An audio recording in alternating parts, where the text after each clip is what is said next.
देखिए,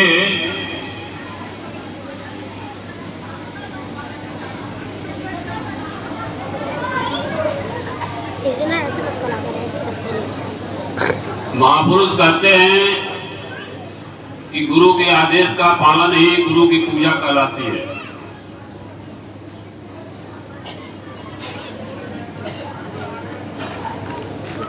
और गुरु की पूजा का कोई मतलब नहीं होता है। अगर हम लोग उनके कहे में चलेंगे, उनके आदेशों का पालन करेंगे, तभी हम लोग गुरु की पूजा कर पाएंगे। बाकी बाह्य पूजा से गुरु की कोई खुशी नहीं बनती है। हमको आंतरिक पूजा करना पड़ेगा। कह रहे हैं गुरु चरण सेव नित करिए, तन मन गुरु आगे धरिए। गुरु दरस करो आखिर से, गुरु भजन सुनो श्रवण से। ये आंतरिक आंख की बात है और आंतरिक कान की बात है। आंतरिक का मतलब होता है आत्मा की आंख से दर्शन करिए और आत्मा के कान से परमात्मा के मुख से निकले हुए शब्द को सुनिए। आत्मा के चेतन कान से परमात्मा के मुख से निकले हुए शब्द को सुनने का नाम ही भजन कहलाता है। और आत्मा की आंख से जब गुरु के स्वरूप का चिंतन करेंगे तब आपका दर्शन माना जाएगा। गुरु दरस करो आखिर से, गुरु वचन सुनो श्रवण से। कहें गुरु चरण सेव नित करिए, तन मन गुरु आगे धरिए। अब गुरु चरण क्या चीज होता है? तो महापुरुष बताते हैं कि इस मृत लोक में गुरु का जो स्वरूप होता है वो गुरु चरण का यहाँ काम करता है। बाकी तो गुरु चरण आपका इस आकाश के ऊपर है, तीसरे तिल पर है। जो सत्यलोक से धार आई हुई है, चेतन धार आई हुई है, जो आकर के तीसरे तिल पर रुकी हुई है, जिसका कहते हैं कि सतलोक का जो आखिरी खंभा, आखिरी पोर्शन या आखिरी छोर जो उसका होता है वही गुरुचरण कहलाता है। तो आप तो जब साधना करके जब तीसरे तिल पर पहुंचोगे तब उस चेतन धार से मुलाकात होगी, आपकी मिलाप होगा, सरोकार होगा। लेकिन वहां पहुंचने के लिए आपको इस चेतन स्वरूप का दर्शन मतलब चिंतन करना पड़ेगा। गुरु के स्वरूप का ध्यान करना पड़ेगा अंदर में, और वो भी आत्मा की आंख से अंदर में गुरु के स्वरूप को टिकाना पड़ेगा। गुरु का स्वरूप आधार बनता है, उसको आपको आधार बनाना पड़ेगा। आंख बंद करने पर, आंख बंद करके गुरु के स्वरूप को आधार बनाइए और आत्मा की जो आंख है उससे एक टक निहारिए, उसको देखिए। इसका नाम कहा जाता है गुरु दरस करो आखिर से, गुरु वचन सुनो श्रवण से। गुरु के बल मन को मारो, गुरु के बल काल संहारो। मतलब यहाँ आपको गुरु का बल लेना ही लेना है। बिना गुरु के बल लिए आप जो है काम क्रोध लोभ अहंकार की धारों से बच नहीं सकते हैं। ये काल माया की धारें हैं, ये आपकी जीवात्मा की चेतन धार को नीचे उतार करके खर्च कर देगी। जब आप गुरु से सटे रहोगे और गुरु को हमेशा ध्यान में रहोगे, तब ये कुछ नहीं कर पाते हैं। तब आपके ऊपर हमला नहीं करेंगे, आपके ऊपर धावा नहीं बोलेंगे, दूर दूर भगेंगे। अरे भाई वो तो गुरु का स्वरूप का चिंतन कर रहा है, गुरु का स्वरूप अंदर में विद्यमान है। तो ये डरते हैं, भय खाते हैं कि हम मार दिए जाएंगे, हम जल जाएंगे।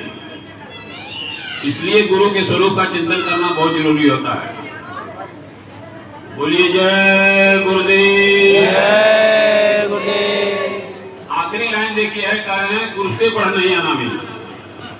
मतलब गुरु से बड़ा अनामी महापुरुष भी नहीं है। अब गुरु महाराज की इतनी बड़ी महत्ता है, इतनी बड़ी पावर हमारे आप लोगों के बीच में आई हुई है और हम लोग उसको एक मनुष्य समझते हैं। तो हम लोग कितना अनभिज्ञ हैं, कितना नादान है, कितना नासमझ है।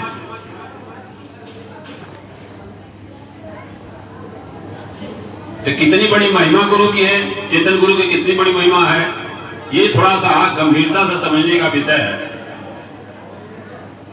कभी कभी अलौकिक महात्मा धरती पर नया सवेरा लाने के लिए सायंकाल के सूरज की तरह डूब या गुप्त हो जाया करते हैं, समय आने पर फिर उदय हो जाया करते हैं। देखिए सत्संग शुरू हो गया हमारा, इसको बड़े ध्यान से आप लोग सुनिए। कभी कभी कुछ अलौकिक महात्मा धरती पर नया सवेरा लाने के लिए सायंकाल के सूरज की तरह डूब या गुप्त हो जाया करते हैं, समय आने पर फिर उदय हो जाया करते हैं। सूरज अगर न छिपे या न डूबे तो जिस तरह से सृष्टि का चक्र रुक जाता है, ठीक उसी तरह से अलौकिक महात्मा ठीक उसी तरह से समर्थ पुरुष परिवर्तन के समय पर न छिपे या न गुप्त हो तो ब्रह्मांड में परिवर्तन का चक्र रुक जाया करता है। कलयुग में क्योंकि चारों युगों से भारी परिवर्तन होना है, अतः परिवर्तन के ठीक पहले जो वक्त का समर्थ महात्मा होगा वह भी परिवर्तन के ठीक पहले कुछ विशेष समय तक छिपने को विवश होगा।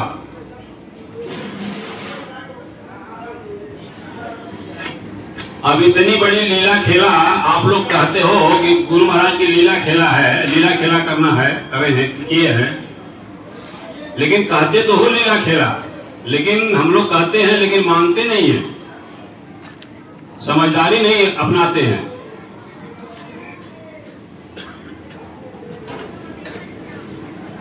स्वामी जी महाराज कहते थे बहुत पहले से सजग करते थे कि बच्चा मैं एक महाजाल तैयार कर रहा हूं, महाजाल अजय मैं डालूंगा। तो स्वामी जी मंचवा से कहते थे कि जब महात्मा ऐसे सूत्र से खींचते हैं तो बड़े बड़े मगरमच्छ और घड़ियाल उसमें फंस करके तड़फड़ाएंगे और एक भी छोटी बड़ी मछली बचेगी नहीं।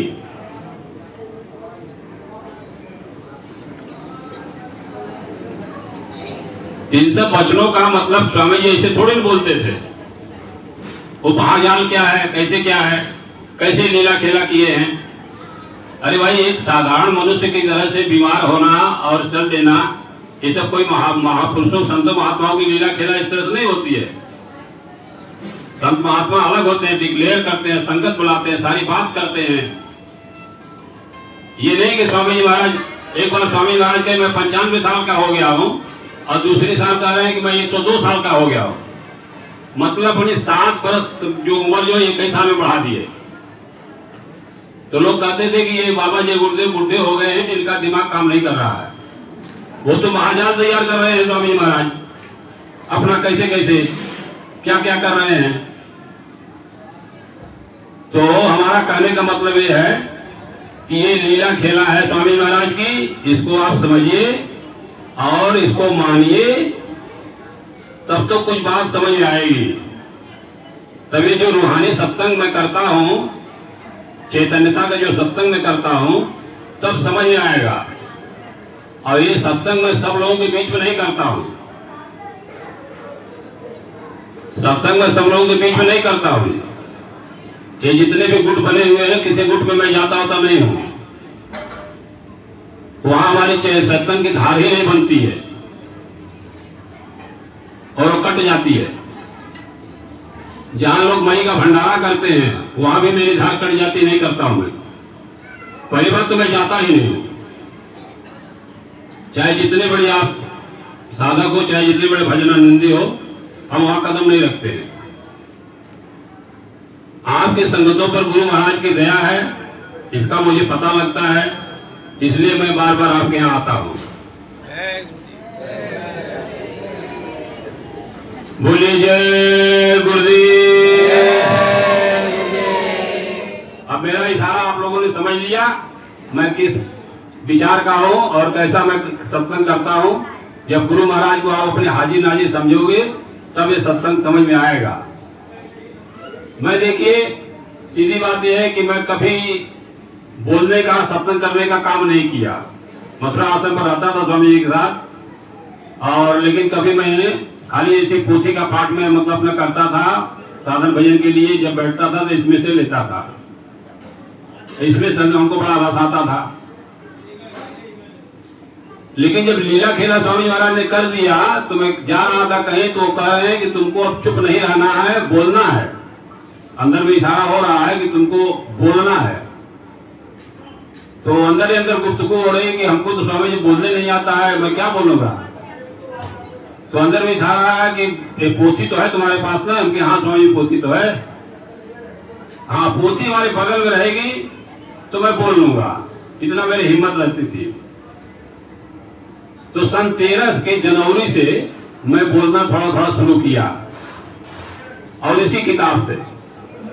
कारण यह है कि हमको पूरा याद होगा नहीं, इसलिए पोथी का थोड़ा सहारा लेना पड़ता है, पोथी का सहारा लेना पड़ता है। अब ये संत मत की किताबें हैं। जैसा कि आप जानते हैं कि संत मत जो है धरती पर 700 साल से आया हुआ है। इसके पहले धरती पर संत मत नहीं था। ऋषि मुनि जोगी जोगेश्वर और भी साधनाएं सब चलती थी, लेकिन संत मत की साधना नहीं थी। संत मत की साधना है कि बस दोनों आंखों में जो पुतलियों में जो चेतन धार आ रही है उसको रिवर्स करके ऊपर में चढ़ा देना, और उस आत्मा चेतन है उस चेतन धार में आप मिला देना। इधर की सारी साधना को संत महात्माओं ने रिजेक्ट कर दिया इधर का। अब 700 वर्ष से अब इतना अथक परिश्रम किया संतों महात्माओं ने इस धरती पर, तब जाकर ये धरती उपजाऊ हुई है। तब ये सतलोक का पौधा यहाँ उगाया जा रहा है, पनप रहा है, खिल रहा है, सब कुछ हो रहा है। संत मत कबूल नहीं होता है जी। बाबा जय गुरुदेव गोरखपुर साइड में पहले आजमगढ़, गोरखपुर, बनारस, ये 3 जिले में रहते थे। तो सब लोग वहां के मतलब के लोगों से फुसला करके कहते थे चलिए आपको ब्रह्मा विष्णु महेश का दर्शन करा दिया जाएगा, शिव नेत्र दे दिया जाएगा, जीते जी परमात्मा से मिलाया जाएगा। कुछ अपना कहा सुन करके 25-30 आदमी मुश्किल से लाते थे। लेकिन जब सत्संग शुरू करते थे स्वामी जी महाराज तो धीरे धीरे उसमें जुट के चले जाते थे। और स्वामी जी महाराज कहते हैं कि ये सत्संग जो है बड़ा खरुच होता है, बड़ा कड़वा होता है, बड़ा खट्टा होता है, बड़ा नीरस होता है। बताइए जब हम लोगों को नीरस लगता है तो जो संसारी आदमी उनको क्यों नहीं नीरस लगेगा। उठ करके चले जाते थे। तो फिर आते थे लोग, डॉक्टर बाल मुकुंद तिवारी, सच्चिदानंद बैठे थे, लोग हाथ जोड़ के खड़े होते थे कि हुजूर बड़े मुश्किल से, बड़े मतलब हम लोग भीड़ लाते हैं और लोग टिकते नहीं है, चले जाते हैं। तो स्वामी जी बोले मैं क्या करूं, बोलो क्या करूं। तो हुजूर थोड़ा सा मतलब कुछ मिला जुला के सुनाया करिए। तब थोड़ा सा वहां स्वामी जी महाराज अपने को नीचा किए, हम लोगों के घाट से कुछ मिला जुला के भविष्यवाणी ये सब ऐसे तैसे सुनाना शुरू किए। तो खूब भीड़ जुटी, खूब भीड़ जुटी। तो उसमें भीड़ जुटती है, लेकिन इसमें जो चेतन का सत्संग होता है ना, ये थोड़ा सा सब दिक्कत करता है। तो इतने दिनों से हम लोग मालिक के मतलब वचन सुनते चले आ रहे हैं, साधन भजन सुमिरन कर रहे हैं, सेवा कर रहे हैं। तो इससे हमारा घाट मालिक जो है चेंज करता है। हम लोग अपने से अपना घाट नहीं चेंज कर पाते हैं। हमारी सेवा को, साधन भजन को, भक्ति को, आदेश के पालन को देखते हुए स्वामी जी महाराज हमारे घाट को चेंज कर देते हैं, मतलब घाट की सफैया कर देते हैं, घाट की सफैया कर देते हैं और हमारी तरक्की कर देते हैं। तब ऊपरी मंडलों के जो चर्चाएं गुफ्तगू होती हैं वो हमारे समझ में आती है। तो हम लोगों का चेंज काफी हो गया, स्वामी महाराज ने काफी कर दिए हैं। अब हम लोगों को ऊंचे घाट का जब सत्संग मिलेगा और चेतन से चेतन को जोड़ा जाएगा, तब आपकी जीवात्मा को रस मिलेगा। आपकी जीवात्मा को रस मिलता नहीं है, ये काम हम लोग करते कराते नहीं है। तो ये काम होना चाहिए, करने के बाद हमारी खुराक जो है मिलनी चाहिए। बोलिए जय गुरुदेव।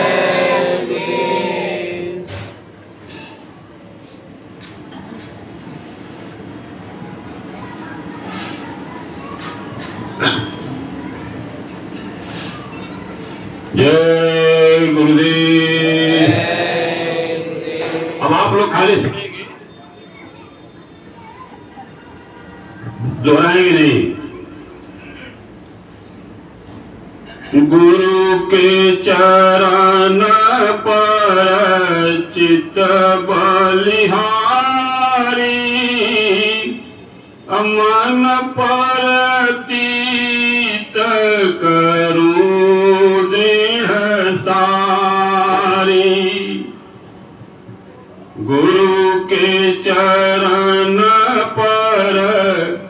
चित्त बलिहारी मन परतीत करूं दृढ़ सारी करय अभिलाष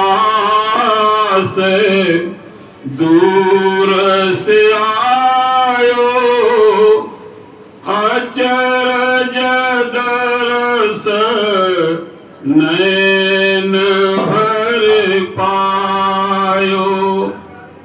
कर अभिलाष मतलब तीव्र इच्छा उठा करके, तीव्र इच्छा उठा करके हम जो है नीचे से ऊपर आए हैं।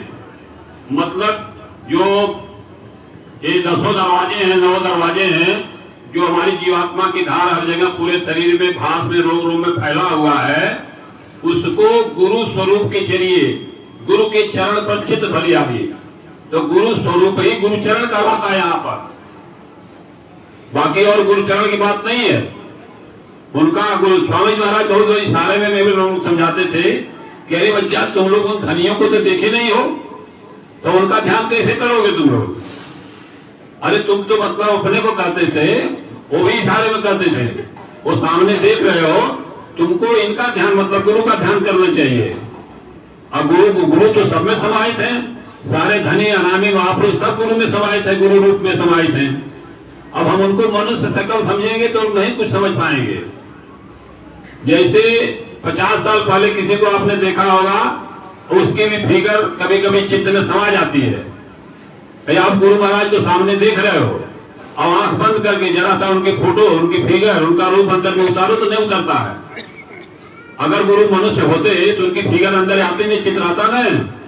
ये तो परमात्मा है, तो हम लोग का अंतःकरण गंदा है, मटमैला है, तो गंदे स्थान पर परमात्मा नहीं बैठता है, गुरु नहीं बैठता है।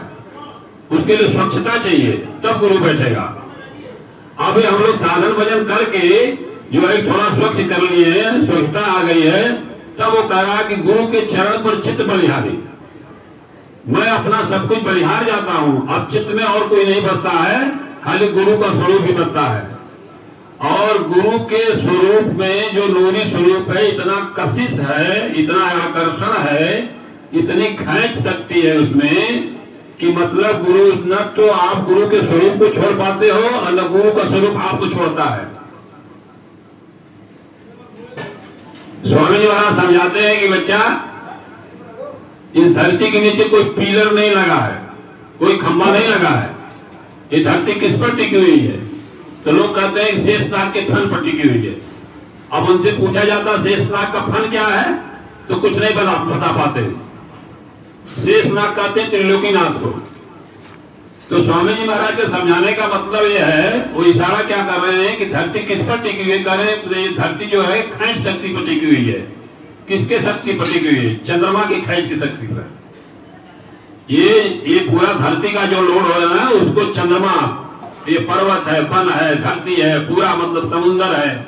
आप लोगों ने देखा होगा कि पूनम के दिन समुन्द्र में ज्वार भाटा आता है। क्यों आता है उस दिन? क्योंकि उस दिन चंद्रमा अपने पूरे सबाब पर होता है, तो समुद्र का पानी, समुद्र जो है चंद्रमा से उसका आशिकाना होता है, लगा होता है, वो खींच शक्ति में थोड़ा सा ऊपर उठता है मिलने के लिए। तो स्वामी जी बताते हैं कि ये चंद्रमा की कशिश में ये पूरा खिंचा हुआ है, ये सबका पूरा लोड चंद्रमा थामे है।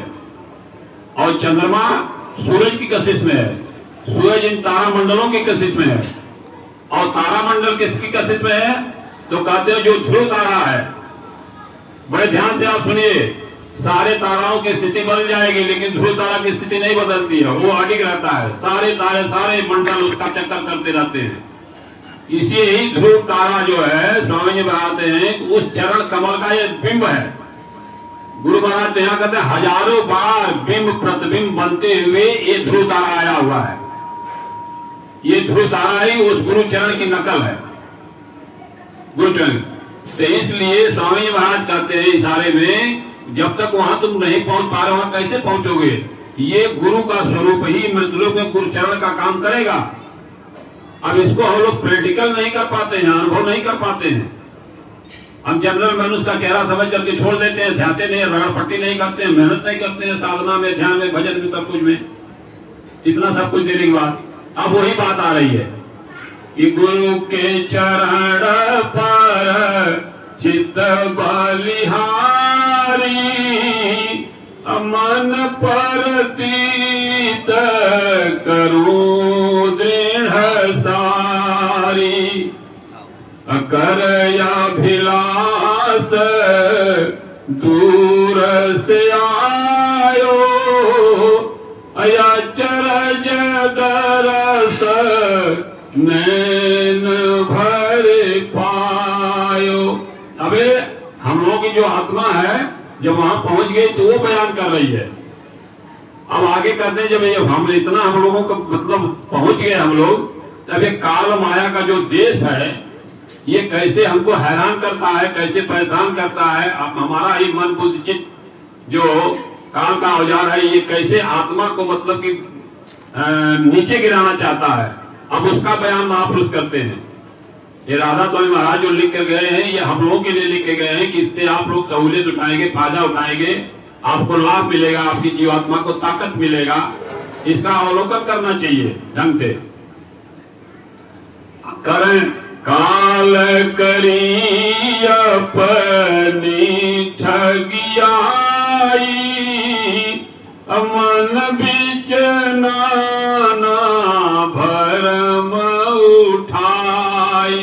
आज ये जिसका देश है, ये त्रिलोकी भगवान का, ईश्वर का जो देश है, जो मांग करके हम लोगों को लाए हैं तपस्या करके वहां से सतलोक से, ये बताइए इतने आसानी से हमको छोड़ देंगे? इतने आसानी से गुरु लेके चला जाएगा? वो भी तो अपना सब कुछ करेंगे घेरने घारने का, कि किसी तरह से गुरु पर विश्वास न करने पावे, आदेश का पालन न करने पावे, सुमरे ध्यान भजन करने न पावे, उधर को लगने न पावे। इसको काम क्रोध लोभ अहंकार की धारा में पेल करके मारो इसको। हमारे साथ यही होता आ रहा है, इसीलिए हम लोग सतलोक पहुंच नहीं पा रहे हैं। लेकिन गुरु महाराज इस बार आए हुए हैं और आपको मैं बताऊं कि आप थोड़ा भी करोगे तो बहुत ज्यादा फायदा आपको मिल रहा है और आप चले जाओगे आसानी से। गुरु की मौजूदगी में हम लोग नहीं जा पाएंगे तो हम लोग कभी जा नहीं पाएंगे। कितना मतलब दया चल रहा है। स्वामी महाराज ने कहा कि जब से इस सृष्टि की रचना हुई, मतलब जीवात्माएं सतलोक से यहाँ आई, इन जीवात्माओं के ऊपर जो है इस तरह की दया नहीं हुई होगी कभी जो इस समय चल रही है। अब आप समझ लीजिए कितनी बड़ी दया चल रही है उस परमात्मा की, अनादि महापुरुष के, सत्पुरुष के, गुरु की कहिए सबसे बढ़िया रहेगा। ये कितनी बड़ी दया हम जीवात्माओं के ऊपर चल रही है। तो इतने होते हुए भी देखिए कैसे क्या करता है, हमारी आत्मा के साथ क्या करता है, हमारा ही मन क्या करता है, बुद्धि चित्त हमारा क्या करता है, उसका बयान कर रहे हैं। अरे काल करी अपनी ठगियाई, मन बीच नाना भरम उठाई, कभी परतीत अप्रीत दृढ़ताई, कभी शरण से देत कचाई। करें कभी कभी तो गुरु में प्रीत प्रतीत पड़ जाती है, भरोसा पड़ जाता है, प्रेम पड़ जाता है, विश्वास पड़ जाता है। लेकिन कभी कभी हमारा जो कर्म है, काल कर्म है, वो माया उसकी डोर को हिला देती है, गंदा हो जाता है। तो करें कभी शरण से देत कचाई, मतलब हमारी शरण जो है ढीली पड़ जाती है, कस करके हम लोग गुरु की शरण नहीं ले पाते हैं, हम लोग गिर जाते हैं, फैल जाते हैं संसार में, इधर उधर झांकने लगते हैं, ताकने लगते हैं, देखने लगते हैं, लोगों की शिकवा शिकायत देखने लगते हैं, लोगों कमियां देखने लगते हैं। और गुरु कहते हैं कि सिर्फ हमको देखो और अपने देखो, बीच में किसी को मत देखो, तब ये रास्ता आपका पार होगा। अरे कभी झकोले मोह दिखाई, कुटुंब देश की याद कराई। ये जो हम लोगों की साधना बनती है तो ये लोग हम लोग मौत की सूली को क्रॉस कर लेते हैं तब न बनती है। जैसे मौत के समय सारे शरीर का सिमटाव हो जाता है, आंखों के मध्य में जीवात्मा जब पहुंचती है तो आपकी मृत्यु हो जाती है।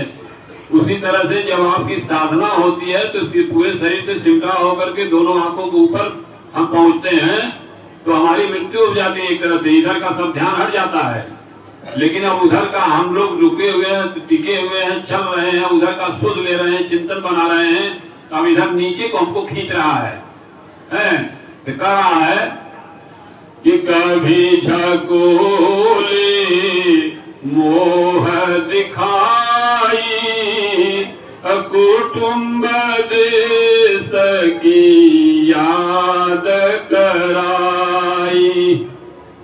अब इधर घेरता है, परिवार में घेरता है, नाते रिश्तेदार में घेरता है, कौन खानदान में घेरता है, भाई बंधु में घेरता है, तमाम तरह से मतलब कि हमको हमारे चिंतन को बांटता है। ये दिक्कत करता है। अरे चरण गुरु जो क्यों दृढ़ करता फिर भरमाए जगत में धरता।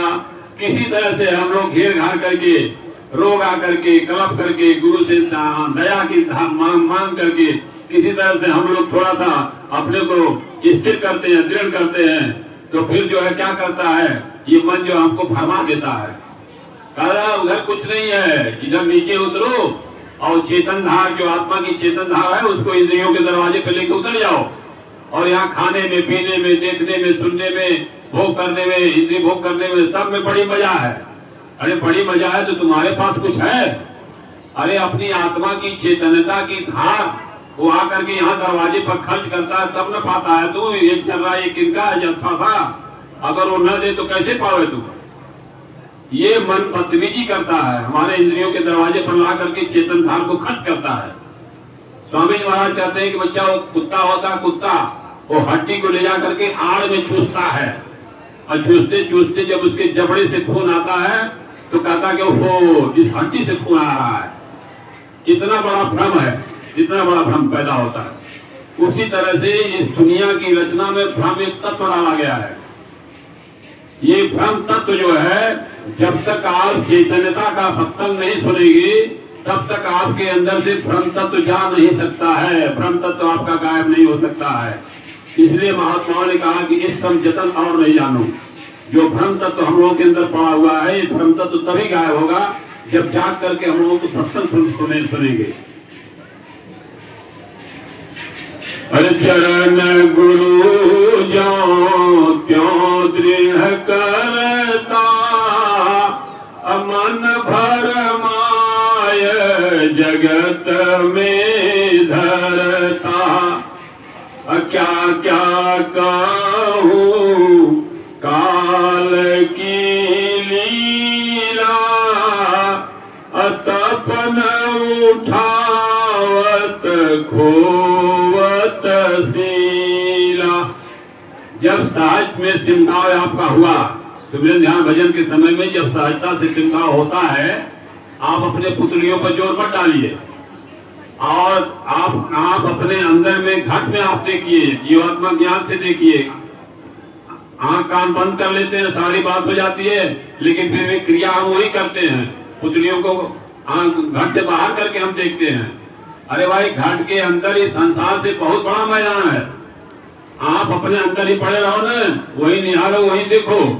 तो उससे क्या होता है कि जीवात्मा को बड़ा सुकून मिलता है, बड़ी शीतलता मिलती है, बड़ी ठंडक मिलती है, बड़ी ताकत मिलती है। तो वही कह रहा है कि क्या क्या कहूँ काल की लीला तपन उठावत खोवत शीला। शीला माने शीतलता, वो ठंडक जो मिल रही थी जीवात्मा को वो नष्ट भ्रष्ट कर देता है। कौन? ये हमारा मन, हमारा बुद्धि, हमारा चित्त। ये मन बुद्धि चित्त भी ये राक्षस हैं। ये मन बुद्धि चित्त जो आप जो रहे हैं, ये हमारे जीवात्मा के वफादार नहीं है, ये दुश्मन है, दुश्मन पक्का दुश्मन है। ये धमा चौकड़ी मचाते हैं जीवात्मा के चारों तरफ बैठे करके, ये चौकन्ना रहते हैं कि कहीं ये सुमिरन न करे, ध्यान न करे, भजन न करे, सत्संग न करे, गुरु का स्वरूप का ध्यान न करने पावे, तमाम तरह से आपको बरगलाते रहते हैं, घेरते रहते हैं, गिराते रहते हैं। इनका ये काम है। बिना गुरु की दया से आप कुछ भी नहीं कर पाते हो, न सुमिरन, ध्यान, भजन, न सत्संग, कुछ नहीं। गुरु की दया जब होती है तब आप करके यहाँ सत्संग के मैदान में पटक जाते हैं, हम लोग आते हैं। तो वही कर रही है जीवात्मा। अलेक पुरानी कुल मर्यादा, अतीरथ भरत धर्म को साधा। जो मुहावरा पड़ा हुआ है हमारा इधर का सांसारिक घाट जगा हुआ है, तो इस पर फटाफट कुछ ले लेता है, उठा लेता है, वो भी जीवात्मा की पावर से मिल लेता है। जीवात्मा की पावर नीचे न उतरे तो यहाँ जगत में कुछ इसको नहीं मिल सकता है। घूमने का, पालने का, देखने का, सुनने का, सब कुछ। तो क्या है कि हमारा घाट संसार का जगा हुआ है, इसलिए हमको इधर मिल जाता है तो हम सोचते हैं कि बड़ा मजा आ रहा, बड़ा मजा आ रहा है। ऊपर का घाट मेरा जगह नहीं है, इसलिए ये झट से नीचे उतर जाता है, अवतार लेता है। और हमको क्या करना चाहिए कि हमको ऊपर ही रहना चाहिए और ऊपर का घाट धीरे धीरे गुरु स्वरूप से साफ करना चाहिए। तो ऊपर का रस और मजा, आनंद जो मिलेगा वो एकदम परमानेंट मिलेगा आपको। आप उसी में मस्त रहेंगे हमेशा, आप नीचे उतरेंगे ही नहीं। ये सब परेशानियां अब आपको तीरथ पर से भटका देगा, यहाँ वहां भटका देगा, जैसे पूरी दुनिया भटक रही है। ये तो गुरु महाराज की दया कि हम लोगों को किनारे कर लिए हैं कि उधर कुछ नहीं है। हम लोगों को सब समय ने घुमा दिया, दिखा दिया, कुछ नहीं हुआ। जो कुछ है सो अंदर में है। अरे भरम उठावत यस यस भारी, अधूर हटावत प्रेम विचारी। जो प्रेम का विचार हमारे अंदर बन रहा था, उसको जो है, जो प्रेम का पंख धीरे धीरे लग रहा था, उसको एक काम क्रोध लोग जो है, लोग मतलब ये जितने हैं उसको जाकर के बुझा देते हैं, खत्म कर देते हैं। तो प्रेम के जो हमारा विचार है उसको नष्ट भ्रष्ट कर देते हैं। ये सब काम की धारा, लोभ की धारा, क्रोध की धारा, ये सब में पा करके हम लोग मतलब अपना नष्ट कर देते हैं। किसी तरह से अंदर में प्रेम तत्व बना, प्रेम ही ईश्वर है, प्रेम ही भगवान है। हाँ, और प्रेम ही सब कुछ है, प्रेम ही शब्द है, प्रेम ही नाम है। प्रेम की महिमा बहुत बड़ी है। प्रेम आंखों के ऊपर बसता है, आंखों के नीचे इधर इंद्रियों का इंद्रजाल है। इधर प्रेम और नहीं मिलेगा आपको, किसी में नहीं मिलेगा, न पति में, न पत्नी में, न बाल में, न बच्चे में, न माता, न पिता, न किसी में आपको प्रेम नहीं मिलेगा। न खून में, खानदान में, न इष्ट में, मित्रों में, कहीं नहीं मिलेगा। प्रेम यहाँ ही नहीं है। वो परमात्मा प्रेम को यहाँ रखा ही नहीं संसार में। वो तो प्रेम की दात यहाँ पर लेकर बैठा हुआ, तीसरे दिन पर बैठा हुआ, इस आकाश के बहुत करोड़ों ऊपर लेकर के बैठा हुआ है। अब हम वहां पहुंचेंगे तो प्रेम का रस, प्रेम का मजा, प्रेम का स्वाद चखने को मिलेगा। इधर प्रेम नहीं है जी, इधर कुछ नहीं है। करें वो प्रेम का विचार जो नष्ट करता रहता है। अब देखिए जीवात्मा कैसे बिलक रही, कैसे कलप रही अपनी मुर्शिद के सामने कि मैं जब हार गई है, जब उसका मतलब बस नहीं चल रहा है, तो क्या कर रही है अपनी गुरु से, मुर्शिद से कि मैं बलहीन दीन शरणागत, जस जानो तस टारो आफत। मैं बलहीन दीन शरणागत, जस जानो तस टारो आफत। साधना के समय पर आंसू गिरता है जी, वो आंसू गिर रहा है, कह रही है कि आपने हमको शरण में ले लिया है, शरण दिए, दीन शरणागत। मैं आपकी शरण में, आपने हमको शरण में लिया है, तो आप ये आफत, ये बला हमारी किसी तरह से टाल दीजिए। आप हमको इसी तरह से उपकार कर दीजिए, हमको ऊपर में खींच लीजिए, हमसे इनसे लड़ाई मत करवाइए, जद्दोजहद मत करिए, मैं लड़ नहीं सकता हूँ। फिर कह रही जीवात्मा कि यह मन चोर कठोर हमारो, लोभ लहर में बह तो सारो। ये बहुत पक्का चोर है, इतना बारीकी से जीवात्मा के प्रकाश को चुराता है कि पता नहीं चलता है।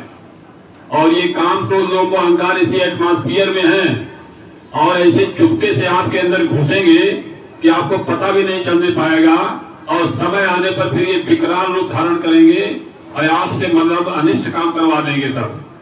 तो हम अपने को चौकन्ना रहना पड़ता है, कहीं से किसी एंगल से किसी कोने से हमारे हृदय के अंदर ही घुसने न पाए अंतःकरण में।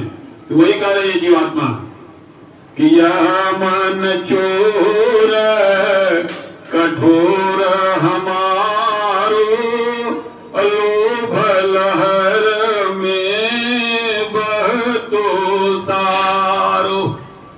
जब ये लोभ लहर में जाता है, गिरता है, तो होता क्या है? आस भरोस और विश्वासा गुरु चरणन में कर नवासा। क्यों कर इस मन को समझाऊं, गुरु की दया बिन छोड़ न पाऊं। अताते बिनती करूं तुम्हारी, ज्यों त्यों मन को ले सुधारी। तुम चरणन में रहूं सदारी, कभी न छोड़ूं देव करारी। कर यहाँ से भरोसा और विश्वासा। देखिए स्वामी जी महाराज कहते हैं कि गुरु के प्रति विश्वास, गुरु के प्रति प्रेम और गुरु के प्रति भरोसा, अगर ये तीन चीज आ गया तो फिर आपको कोई चिंता करने की जरूरत नहीं है। आपकी गाड़ी पार है, आपकी गाड़ी पार है।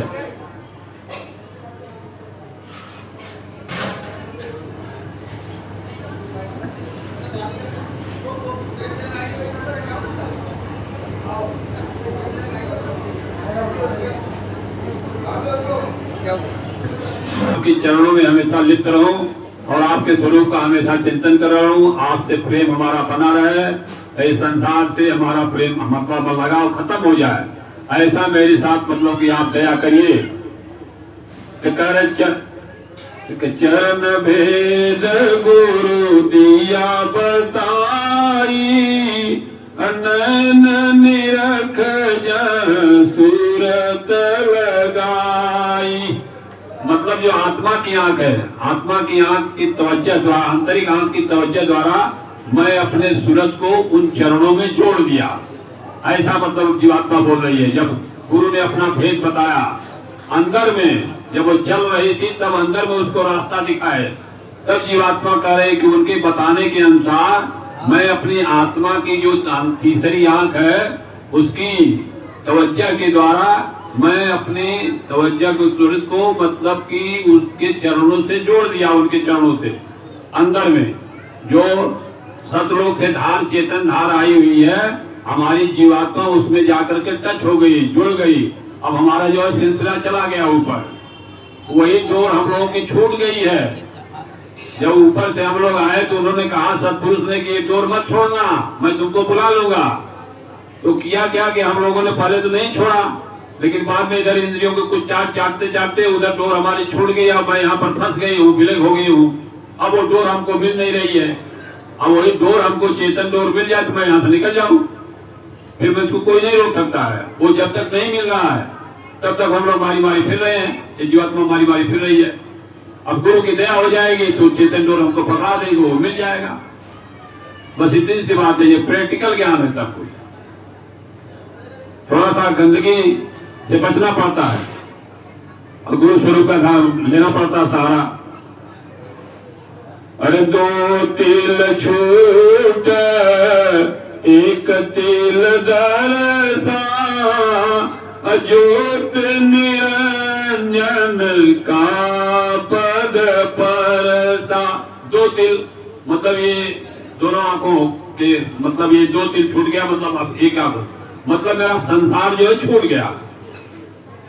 ये संसार जो है छूट गया, 2 तिल छूट 1 तिल दर था। अब तीसरे तिल पर हमारी बैठक हो गई। जीवात्मा करे कि हमारी बैठक जो तीसरे तिल पर हो गई और गुरु की दया हो गई। उन्होंने अपने चरणों का सेव सब भेद हमको अंदर में बता दिया, हमको पकड़ा दिया। अपनी जीवात्मा हमारे ऊपर उड़ रही, उधर सफर कर रही है।